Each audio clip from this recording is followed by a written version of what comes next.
Je vais me tourner vers Nathalie Turcot, justement. Nathalie, voilà le micro. Nathalie Turcot, vous êtes une élue de Chevry-Cossigny, c'est une commune de Seine-et-Marne.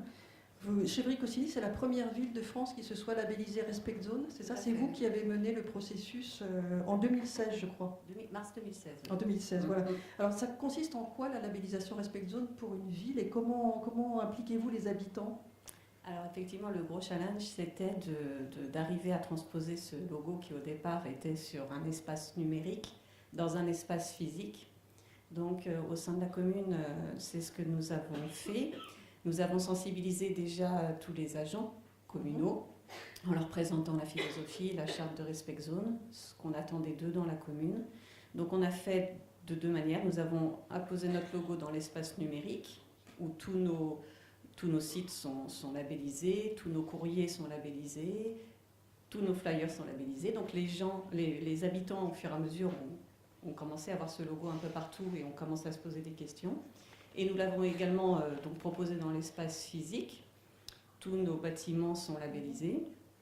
Et nous avons mené des actions, en fait, parce qu'après, c'est d'intéresser les gens à la cause et de pouvoir en discuter avec eux. Donc le vecteur le plus parlant, c'était avec les enfants, voilà, pour pouvoir impliquer les familles.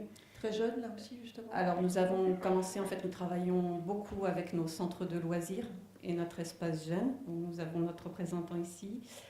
Et donc eux ont été énormément sensibilisés et tout de suite ont compris, en fait, la démarche. Et donc maintenant, ça fait bientôt 3 ans que nos animateurs, dès le plus jeune âge, sensibilisent nos jeunes. Alors, des résultats, justement, 3 ans après l'engagement de cette démarche? 3 ans après, déjà les résultats formidables, c'est tous les agents qui sont en lien avec la jeunesse qui ont vraiment évolué et qui mettent à cœur de sensibiliser les jeunes.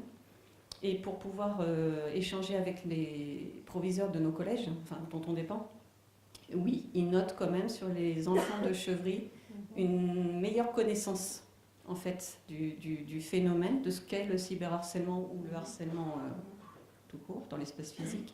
Et donc une meilleure conscience et donc forcément une amélioration dans les relations. D'accord. Voilà. Donc vous avez, pour Respect Zone, vous avez pris en charge le pôle collectivité territoriale. Oui. C'est un sujet, par conséquent, que vous connaissez bien. Oui. Vous avez un message à passer aux autres équipes municipales? Alors j'aimerais que la prise de conscience soit plus généralisée. Elle ne l'est pas aujourd'hui? Pas suffisamment, mon goût. Moi en tout cas, ça ne va pas assez vite.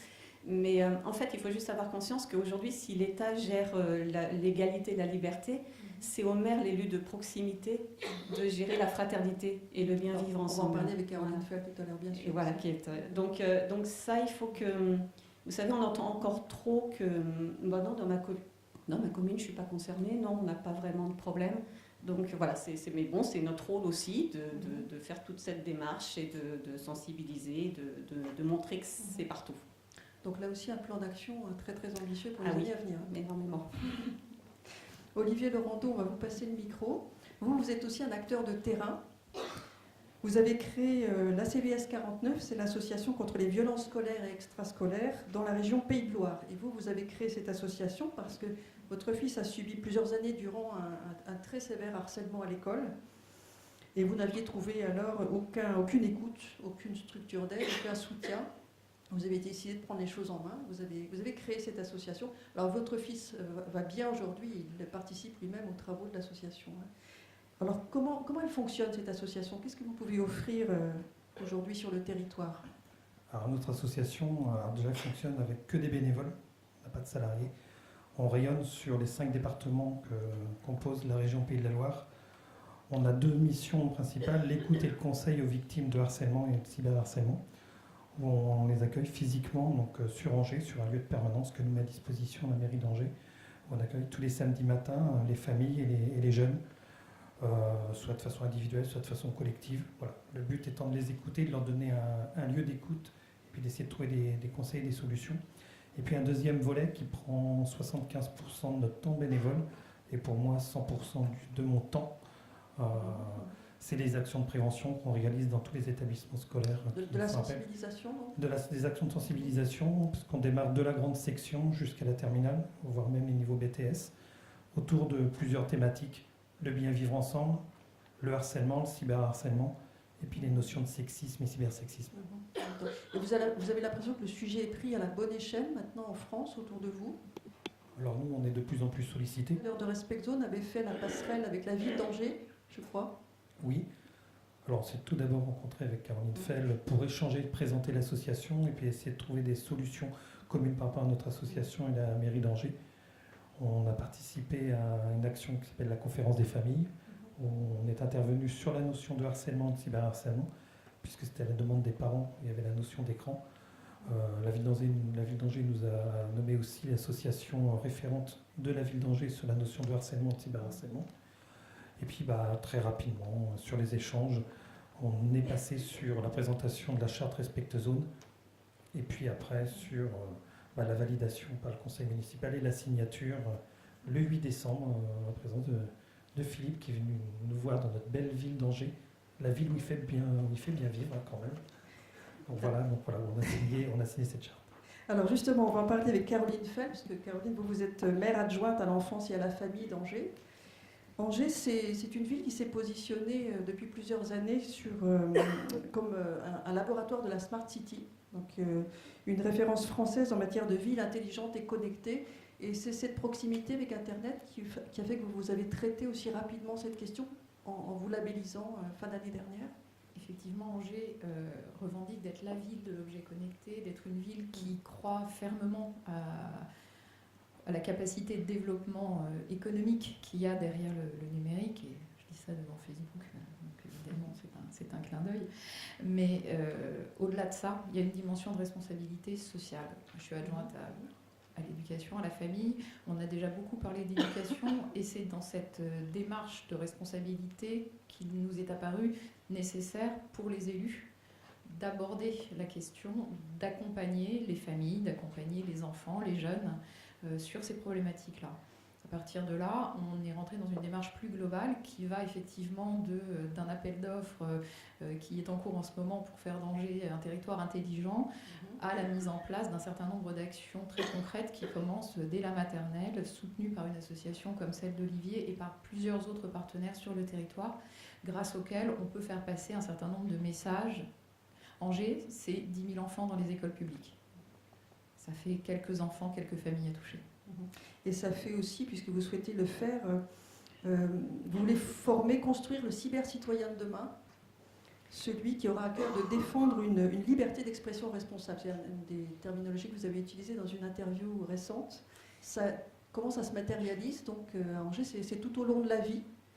On a mis en place, Olivier parlait tout à l'heure de la conférence des familles, c'est donc un espace qui rassemble des familles angevines, qui ont un espace de parole sur aussi bien les services municipaux que les problématiques qui leur tiennent à cœur, et elles ont souhaité l'année dernière aborder la question des écrans.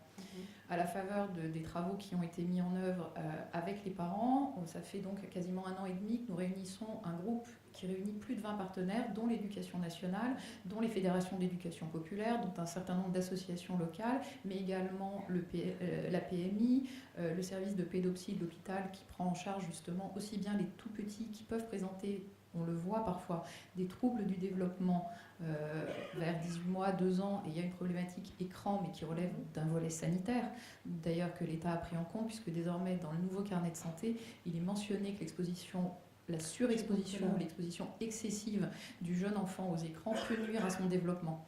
Donc cette affiche, qui est un brin hard, mais on l'a voulu comme ça, elle s'accompagnait d'un livret justement avec des propositions qui ont vocation à expliquer aux parents, tout simplement, il ne s'agit pas de diaboliser l'écran qui peut être un support, qui d'ailleurs est travaillé par l'Éducation nationale à partir de la maternelle, mais de dire en gros avant 3 ans, quoi que fasse votre enfant, dans la vraie vie, ce sera mieux que d'être sur un écran, ça lui apportera plus, a fortiori s'il le fait avec vous. Et on est déjà dans cette notion d'échange et de respect, et on est aussi, il me semble que c'est le rôle des collectivités locales, là pour apporter un certain nombre de bases éducatives, de soutien à certains parents qui peuvent s'interroger. Le numérique, il a envahi nos vies, les écrans ont envahi les espaces familiaux, sans qu'il y ait forcément de code de bonne conduite, sans que les parents eux-mêmes aient connu ça au moment où ils ont été élevés. À partir de là, il faut construire en marchant des réponses, et c'est tout l'intérêt de la démarche portée par Philippe, c'est d'avoir justement apporté des éléments de réponse et des outils. Et à Angers, le déploiement de la charte Respecte Zone va se faire. Alors, on a signé très vite. On a effectivement, on s'est fait plaisir de griller la politesse à Paris sur ce coup-là. Oui. Plaisir de provincial. Mais ça nous a fait plaisir d'accueillir Philippe. Christophe Béchu, qui est le maire d'Angers, était très heureux de signer justement cette charte devant la conférence des familles.